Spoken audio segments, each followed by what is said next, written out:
Doon po tayo sa November 26. Yung nag-meet po kayo doon sa Shangri-La, sa Bonifacio Global City. Doon po kayo, Attorney Argosino, when Sombero allegedly made the implied bribery offer to the Secretary of Justice? You were there, correct? Yes, Your Honor. And yung sinasabing implied bribery offer from Sombero, representing Jack Lam, who was also there, ay yung maghahanap ng bagong padrino dahil matagal-tagal na nagkaroon siya ng so-called padrino. Narinig niyo po yon? Yes, Your Honor. Ano po ba yung immediate reaction ni Secretary Aguirre? Sinabi niya po ni Sombero nung latter part na po, Your Honor. Kaya bigla ho siyang napatayo. So, Nagsimula ho siya doon sa discussion na gusto magpa-release ng ano, then magbabayad daw. kasi si sabi Jack po, Lam. the Secretary of Justice was just there about 10 minutes or so. That's correct. So medyo Your Honor. sandali lang.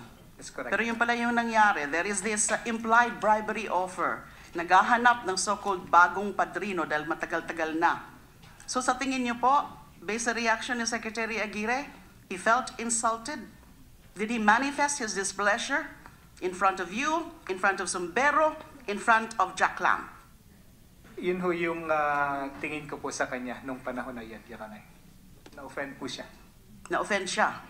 Yet, And certainly that was your exact feeling, Secretary Aguirre, correct? You felt insulted. Yes, Mr. Chair. I know where the conversation is going, so this is against my principle, so I stood up. Sabi ko sa kanilang ganyan, wala tayong pinag-usapan. As a matter of fact, before I left, I said very clearly, do not corrupt my people. Narinig po nila yan. If you want to continue this conversation, narinig po ng lahat yan. Narinig po nila yan. Narinig po nila lahat yan.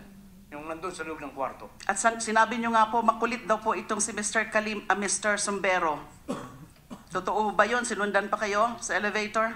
Hanggang paglabas po ng function room, sinundan po kami sa elevator. The ground floor was teeming with bedans. At hanggang hindi kami nakakating ng elevator, ay paulit-ulit po niyang sinasabi na pumayag na ako magninong bilang Secretary of Justice. Kasi matagal-tagal na raw walang ninong si Jack Lam, siguro. Because at that time, we were only 4 months in the office. So siguro yung kanyang 4 months matagal-tagal na. Meron na naman ho ba kayong ini-imply niyan? Ingat po kayo dyan. But I will not gonna ask you that because of lack of time. Maybe next time.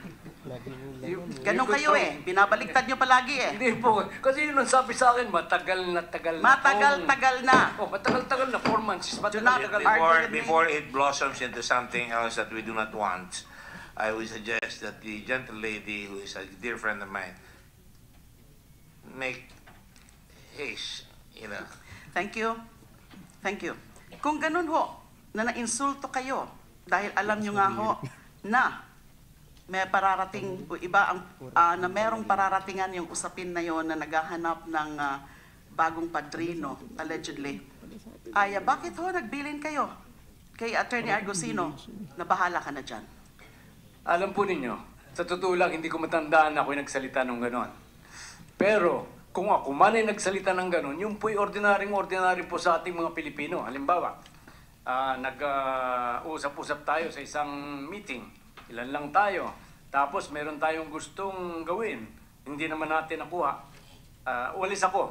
Bahala na nga kayo dyan. Ganun lamang po yun. Attorney Walang Argosino. mali siya po doon.